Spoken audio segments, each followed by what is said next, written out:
स्वागत है आपका अपना ऑफिशियल यूट्यूब चैनल उत्तम ग्लोबल एजुकेशन में।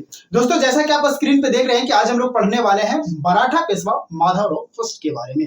दोस्तों, इससे पहले जो है हम लोगों ने मराठा पेशवा बालाजी विश्वनाथ, बालाजी बाजीराव प्रथम के बारे में ऑलरेडी स्टडी कर चुके हैं। अगर आप वो वीडियोस नहीं देखे हैं तो आप हमारे चैनल पे विजिट करके आप वो वीडियो जरूर देखें। तो चलिए, आज की जो हमारी क्लास होने वाली है, देखो बाबू, जैसे मैं थोड़ा सा आपको यहाँ पे पीछे की ओर लेकर के चलूंगा कि जब हम लोग पढ़ रहे थे बालाजी बाजीराव के बारे में, जब मराठा साम्राज्य का उदय हुआ, मराठा साम्राज्य का उदय हुआ, यानी कि जब इसका स्टार्टअप हुआ, तो इसका जो है मराठा साम्राज्य का स्थापना कौन किया था? तो मराठा साम्राज्य का स्थापना छत्रपति शिवाजी महाराज के द्वारा जो है वो मराठा साम्राज्य का स्थापना किया जाता है। और वही छत्रपति शिवाजी महाराज जो गुरिल्ला युद्ध के बहुत बड़े जानकार हुए। गुरिल्ला युद्ध क्या होता था? तो गुरिल्ला युद्ध एक ऐसा युद्ध होता था जिसको छापामार पद्धति भी कहा गया। यह युद्ध ऐसा युद्ध होता था जिसे जो है लोग छिप करके वार किया करते थे। इस गुरिल्ला युद्ध के जो है ये छत्रपति शिवाजी महाराज जो हुए, छत्रपति शिवाजी महाराज जो हुए, यह गुरिल्ला युद्ध के बहुत बड़े जानकार हुए। लेकिन बाबू, ये जो गुरिल्ला युद्ध का जो है वो शुरुआत जो है वह महाराणा प्रताप द्वारा किया गया और इनके जानकार जो बने वो शिवाजी बने थे। अब इनके जानकार कौन कौन से बने थे ये आपको हम कमेंट सेक्शन में कमेंट करके बताना होगा, क्योंकि ऑलरेडी जब मैं मराठा साम्राज्य का उदय के बारे में पढ़ा रहा था, जब मराठा साम्राज्य स्टार्टिंग जब मैंने पढ़ा रहा था, तो वहां पर मैंने इन सारी चीजों को मैंने वहां पे डिटेल से आपको बताने का प्रयास किया है। अगर आप वो वीडियोस नहीं देखें तो आप हमारे चैनल पे विजिट करके आप वो वीडियोस जरूर देखें। इसके बाद में जो है यहीं पर जो है मराठा साम्राज्य छत्रपति, जब मराठा साम्राज्य का छत्रपति बने तो उन्होंने क्या किया था? सबसे पहले जो है वहां के जो सरदार थे, सरदार जो वहां के थे कौन कौन? सिंधिया, भोसले और होलकर। सिंधिया, भोसले और होलकर, इनको से जो है इन्होंने क्या किया? आप संबंध को पहले अपना स्थापित किया, संबंध को अपना ठीक ठाक किया। इनको भोसले, सिंधिया और होलकर से, जब छत्रपति शिवाजी महाराज मराठा साम्राज्य के छत्रपति बने, इनको ही जो है वहां का टैक्स वसूलने, टैक्स यानी कहने का मतलब क्या चीज? राजस्व यानी कर वहां का वसूलने का अधिकार जो है इन्हीं सरदारों को दिया गया था छत्रपति शिवाजी महाराज के द्वारा। जब इनको कर वसूलने का अधिकार दिया गया तो इन लोगों ने दो तरह का कर वसूला, और वह दो तरह का कर होता था। वो इसको क्या क्या बोला गया? एक कर को बोला गया सरदेशमुखी कर और दूसरा कर को बोला गया चौथ कर। सरदेशमुखी कर वो कर होता था जो अपने ही राज्य के लोगों से वसूला जाता था, यानी कहने का मतलब कि जो ये आपका क्या गया, ये आपका राज्य हो गया। अब यहीं पे राज्य में जो है कुछ क्षेत्र होंगे, ये कुछ क्षेत्र होंगे, कुछ गांव होंगे, कुछ पंचायत होंगे, कुछ जिले होंगे, तो वहां के जो लोग थे, स्थानीय लोगों से वसूलने जाने वाले कर को ही सरदेशमुखी कर कहा गया। लेकिन दूसरा वो कर था जिसको बोला गया चौथ कर। चौथ कर को कहा गया, यानी कि चौथ कर वो कर होता था, इसको गैर कर भी बोला गया, गैर नागरिक कर भी बोला गया। चौथ कर वो कर होता था जो अपने राज्य के आसपास के क्षेत्रों से वसूला जाता था। अपने आसपास के क्षेत्रों से वसूले जाने वाले कर को क्या कहा गया बाबू? चौथ कर कहा गया। देखो, चौथ कर को जो है वो 4 भागों में डिवाइड किया गया। मैंने जब पिछला क्लास में आपको इन सभी चीजों को मैंने डिस्कस कर चुका हूं। अगर आपको हमारे वो पिछला वीडियो नहीं देखे तो आप हमारे चैनल पे विजिट करके आप वो वीडियो जरूर देखें, क्योंकि इन सभी तमाम चीजों के बारे में जो है मैं पीछे ऑलरेडी आपको पढ़ा चुके हैं। यहाँ पर मैं आपको थोड़ा सा ब्रीफ में बता दे रहा हूँ। ये जो चौथ कर को है बाबू 4 भागों में डिवाइड किया जाता है। चौथ कर को कितने भागों में? 4 भागों में। कौन कौन सा भागों में? मोकास, बाप्ती, सहोत्रा और नाथगोंडा। मोकास, बाप्ती, सहोत्रा और नाथगोंडा। वहां पर मैंने ये भी बताया था कि मोकास कर जो है वह कौन वसूलता था और कितना परसेंट रखता था। सहोत्रा कर जो है कौन वसूलता था, कितने परसेंट लिए जाते थे। नाथगोंडा कितना हो गया, बाप्ती कितना हो गया, इन सभी तमाम चीजों पर मैं जो है ऑलरेडी आपको पढ़ा चुके हूँ। यहीं पर जब मराठा पेशवा की अगर बात आता है तो जब छत्रपति साहू जी बने तो उन्होंने साहू जी जब यहाँ पे छत्रपति शिवाजी जब जाते हैं तो उनके बाद में जो है साहू जी जो है वो कार्यकाल संभालते हैं क्या चीज का? छत्रपति का। जब ये छत्रपति बनते हैं तो इन्होंने सबसे पहला अपना पहला पेशवा जो है वो नियुक्त किया बालाजी विश्वनाथ को। बालाजी विश्वनाथ को जो है इन्होंने अपना सबसे पहला पेशवा नियुक्त किया। बालाजी विश्वनाथ को जो है इन्होंने सबसे पहले अपना पेशवा नियुक्त किया था। और वहीं पर जो है इनके बाद में जो बने वो बने आपका बाजीराव प्रथम। उसके बाद में बालाजी बाजीराव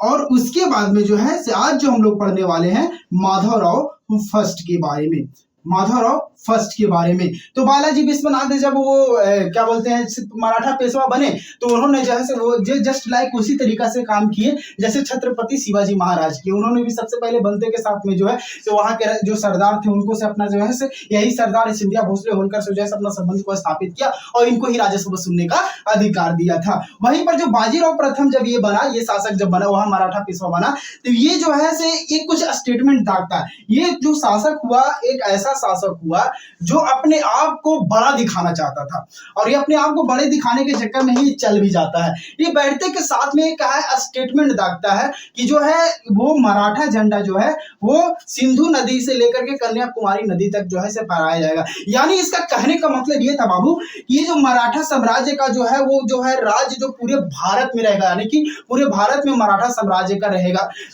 वर्चस्व रहेगा। वहीं पर इसका जो था अब लेकिन आगे चल करके जो है से बुंदेलखंड के राजा जो होते हैं वो छत्रसाल होते हैं। छत्रसाल जो है से स्थानीय लोगों से परेशान होता है, आसपास के क्षेत्रों से परेशान होता है। तो जब ये जो इतना भयानक स्टेटमेंट दागता है तब इसके नजर जो छत्रसाल का जो है नजर पड़ता है बाजीराव प्रथम के पास और इससे जो है से सहायता मांगता है छत्रसाल। जब छत्रसाल सहायता मांगता है तो ये जो बाजीराव प्रथम जो है वो क्या करता है, मदद करने के लिए छत्रसाल को जाता है। छत्रसाल जो होते हैं वो बुंदेलखंड के शासक होते हैं, ठीक है।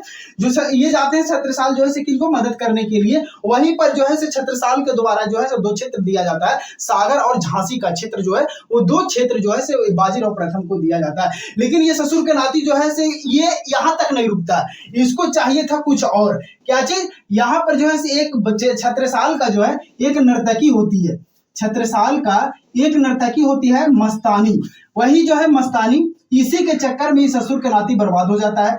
क्या करता है जो बाजीराव प्रथम जो है वो क्या करता है, इसको तो सागर और झांसी का क्षेत्र तो मिला लेकिन इससे ये संतुष्ट नहीं रहा। इसका नजर पड़ गया किसके पर, मस्तानी के प्रति। ये कि हमको नहीं, हमको सागर और झांसी का क्षेत्र दो या ना दो लेकिन हमको मस्तानी जरूर दो, और इसको मस्तानी चाहिए था। और यही जो है मस्तानी को लेकर के ये मस्त मौला बन गया और साम्राज्य विस्तार पर ये फोकस नहीं किया। उस दिन उसके बाद में जो बना बालाजी बाजीराव बने और फिर जो है आज जो हम लोग जो पढ़ने वाले हैं माधवराव फर्स्ट के बारे में पढ़ने वाले हैं। तो चलिए आज की क्लास जो है यहां से शुरुआत होती है और पढ़ते हैं हम लोग माधवराव फर्स्ट के बारे में। माधवराव फर्स्ट के बारे में दोस्तों, अगर आप चैनल पर नए हो, अगर आपको वीडियोस पसंद आ रहा हो तो आप एक लाइक जरूर कर देना और हो सके तो दोस्तों को शेयर करना और चैनल को सब्सक्राइब जरूर कर लेना। और आज जो हम लोग पढ़ने वाले हैं वो पढ़ने वाले हैं माधवराव फर्स्ट के बारे में। माधवराव फर्स्ट, माधवराव फर्स्ट यानी कि इसको हम प्रथम भी कह सकते हैं। तो माधवराव फर्स्ट जो है वो मराठा का जो ये कौन था, ये माधवराव फर्स्ट कौन था, शासक था? नहीं, ये मराठा पेशवा था। और पेशवा को क्या बोला गया भाई, ये जब हम स्टार्टिंग क्लास में बताए थे, अगर आपको देखे होंगे तो पता होगा, कमेंट कर दो ना अगर आपको पता है तो देखो पेशवा, ये मराठा पेशवा था कौन, माधवराव फर्स्ट जो है मराठा पेशवा था। ये जो बनता है बाबू 1761 में जो है ये गद्दी पर बैठता है। कौन, माधवराव फर्स्ट जो है वो 1761 में गद्दी पर बैठता है और ये 1772 तक रहता है। 1772 तक जो है इसका कार्यकाल रहता है। देखो यहाँ पर होता क्या है, कुछ ऐसा स्टोरी घटता है, कुछ ऐसा घटना घटता है। क्या होता है उस टाइम जो है मुगल बादशाह शाह आलम सेकेंड, ये बादशाह नहीं होता है, ये जो है बादशाह नहीं होता है, शाह आलम सेकेंड होता है। इस टाइम में मुगल बनने के लिए छटपटाते रहता है, मुगल बादशाह बनने के लिए जो है ये छटपटाते रहता है। कौन, शाह आलम सेकेंड। उसी समय जो है मराठा का एक बहुत प्रमुख नेता हुए महादजी सिंधिया, महादजी सिंधिया, महादजी सिंधिया। अब ये क्या करता है, कौन भाई, ये शाह आलम सेकेंड जो है महादजी सिंधिया से क्या करता है, मुलाकात करता है भैया। अब ये मुलाकात के दौरान में क्या करेगा, चाय पकौड़ी तो खाने गया नहीं होगा, ये जो है कुछ अपना प्रस्ताव लेकर के जाता है। कौन, शाह आलम सेकेंड। वह प्रस्ताव ये लेकर के जाता है, इसका कहना ये रहता है कि हमको दिल्ली के गद्दी पर तुम बैठा दो भैया। कौन, मराठा, ये महादजी सिंधिया कहता है कि हम मुगल बादशाह बनना चाहते हैं। कौन, शाह आलम सेकेंड जो है वो क्या कहता है कि हम मुगल बादशाह जो है हम बनना चाहते हैं, हमको तुम मुगल बादशाह बनाने में जो है वो मदद करो। किसको कहता है? महादजी सिंधिया। महादजी सिंधिया कौन होता है भैया? तो वो होता है मराठा नेता। मराठा नेता महादजी सिंधिया जो है, महादजी सिंधिया से सहयोग मांगा शाह आलम सेकेंड कि हमको जो है से मुगल बादशाह तुम बनाओ। तो ये मुगल बादशाह बनाने के लिए जो है रेडी हो जाता है और अंततः जो है 1762 में जो है इसको मुगल बादशाह बना दिया जाता है। किसको? शाह आलम सेकेंड को। और यहीं पर जो है से कुछ ऐसी घटना होती है, जब याद करो वो दिन जब हम पढ़ा रहे थे आपको बालाजी बाजीराव के बारे में। बालाजी बाजीराव के बारे में जब हम आपको बता रहे थे तो वहां पर हम थोड़ा सा जो है हम डिस्क्राइब किए थे आपको पानीपत का युद्ध के बारे में। पानीपत का युद्ध, तीसरा युद्ध जो 1761 में लड़ा गया, किसके किसके बीच में हुआ था ये युद्ध? अगर आपको पता होगा तो आपको इसके बारे में जानकारी, अगर आप वीडियोस देखे होंगे हमारे तो आपको 110% पता होगा। नहीं देखे होंगे तो कैसे पता रहेगा भाई? तो नहीं देखे हैं तो जाकर के देखो ना, ठीक है। तो बात यहाँ पर क्या कर रहे थे कि जो पानीपत का जो तीसरा युद्ध हुआ, तीसरा युद्ध पानीपत का जो है पानीपत का तीसरा युद्ध कब लड़ा गया बाबू? तो ये पानीपत का तीसरा युद्ध जो हुआ 1761 में हुआ। यह युद्ध जो हुआ एक क्या कहते हैं, मराठा के लिए बहुत ही खतरनाक युद्ध रहा। मराठा के लिए जो है बहुत ही दयनीय युद्ध रहा ये पानीपत का युद्ध। पानीपत का युद्ध किसके साथ में हुआ था? तो अफगान के शासक अहमद शाह अब्दाली के साथ में जो क्या किया गया, वो जो है पानीपत का युद्ध किया गया। और इस पानीपत के युद्ध में जो है अंततः जो है मराठा सेना जो है वो पराजित हो जाती है। जब मराठा सेना पराजित होती है, मराठा, अब वही याद करो जब वो क्या बोलते, जो बाजीराव प्रथम जो स्टेटमेंट लेकर के चल रहा था, लोग आए, शासक आए, पेशवा आए और लोग अपना तरह तरह के काम करना के, इससे जो है से जब ये मराठा एक ऐसा युद्ध, पानीपत का एक ऐसा युद्ध हुआ जिसे जो है से मराठा साम्राज्य का क्या बोलते हैं, एक पतन की मार्ग का बोल लो, मार्ग का प्रशस्त कर दिया, आगे की राह, यानी कि इसको कौन कर दिया? पानीपत का तीसरा युद्ध मराठा के लिए जो हुआ। अब यहीं पर जो है जब ये पानीपत का तीसरा युद्ध मराठा हारा, जब पानीपत का तीसरा युद्ध मराठा जब 1761 में हारा, तो उस समय जो है मराठा के जो जितने भी सेना थे, जितने भी स्थानीय लोग जो थे वो एकजुट थे, वह बिखरना चालू हो गए दोस्तों, बिखरना चालू हो गए। यानी सेना जो थी एक दूसरे में जो है टूटना चालू हो गई। कि इसी बीच में जो है यह माधवराव जो है एक बहुत ही अहम भूमिका निभाता है। और वो क्या करता है, यही माधवराव जो है जो पानीपत का तीसरा युद्ध में जो सेना भटक रही थी, जो सेना फूट रही थी, जो सेना टूट रही थी, उसको क्या करता है? एकजुट करने का काम करता है। वो करता है माधवराव फर्स्ट करता है। तो यही इस सेना को एकजुट करने का काम जो किया वो माधवराव फर्स्ट किया, जो पानीपत का तीसरा युद्ध में जो है जिसको सेना बिखर रही थी, तो ये फिर से जो एकजुट करने का काम करता है वो कौन करता है? माधवराव फर्स्ट करता है। और समय ऐसा खराब होता है, ये ज्यादा दिन तक शासन कर नहीं पाता है दोस्तों, और कुछ ही समय के बाद जो है तो इसका असमय मृत्यु हो जाता है। किसका? माधवराव फर्स्ट का जो है 1772 में ही जो है से क्या हो जाता है, इसकी मृत्यु हो जाती है। और यह अंततः जो है से कहाँ चल जाता है? यमराज के पास चला जाता है, यमराज का बुलावा हो जाता है।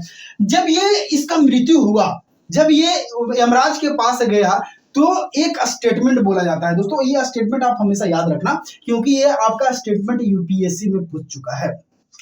वह स्टेटमेंट ये बोला जाता है, कहा तो ये जाता है, जब मराठा पेशवा माधवराव फर्स्ट का मृत्यु हुआ तो कहा तो ये जाता है कि जितना घात मराठा सेना को पानीपत के युद्ध से नहीं लगा, उतनी घात माधवराव फर्स्ट के मृत्यु के बाद मराठा सेना को लगा दोस्तों, मृत्यु के बाद लगा। क्योंकि यही जो ऐसा बंदा था जो क्या किया था, सेना को एकजुट करने का काम कौन किया था? माधवराव फर्स्ट किया था। तो ये जो था हमारा माधवराव फर्स्ट के बारे में रहा।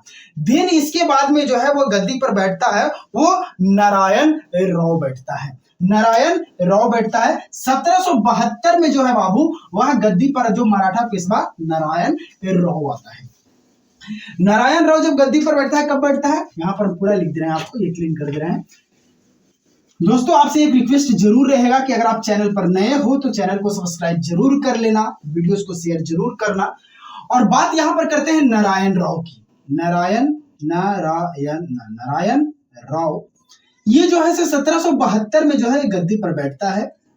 और 1773 में इसका जय हो जाता है। यानी 1773 में ही जो है सही चल बसता है।